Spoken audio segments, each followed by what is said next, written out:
ეზოთერიკოსების აზრით, გარკვეული სახის ფსიქიკური დაავადებები არის სწორედ ისეთი მდგომარეობა, როცა ასტრალური სამყარო იწყებს ჩვეულებრივ ლოგიკურ აზროვნებაში შემოჭრას. ის ჰალუცინაციები, რასაც შიზოფრენიით დაავადებულები ხედავენ, ზოგ შემთხვევაში შეიძლება მართლაც იყოს ასტრალური არსებები, საგნები და სხვადასხვა ხატება. ისინი არსებობენ, ოღონდ არა იმ რეალობაში, რომელსაც ჩვეულებრივი ადამიანის ფსიქიკა აღიქვამს. ამავე დროს საინტერესოა ის ფაქტიც, რომ შიზოფრენიით დაავადებულების სიზმრებს ვერ ხედავენ. ეს კი რას ნიშნავს? გამოდის, რომ სიზმრის სამყარო მათ რეალურ ცხოვრებაში შემოდის.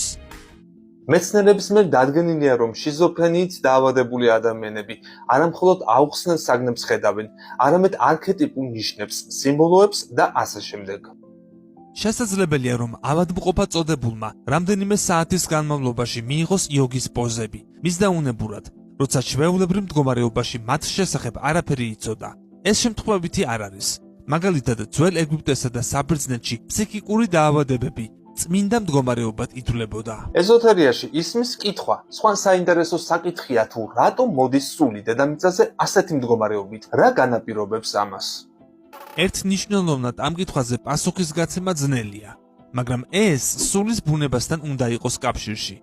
ზოგიერთი მეტად მგრძნობიარე და ემოციური სული ტრავმირებულია წინაცხოვრებებით, იბადება სუსტი ფსიქიკის მქონე ადამიანის სხეულში და ან სხვადასხვა მიზეზით გახსნილი აქვს ქვეცნობიერის კარი უფრო ფართოდ, ვიდრე სხვებს, რაც მისი ცნობიერების განსხვავებულ მდგომარეობას იწვევს.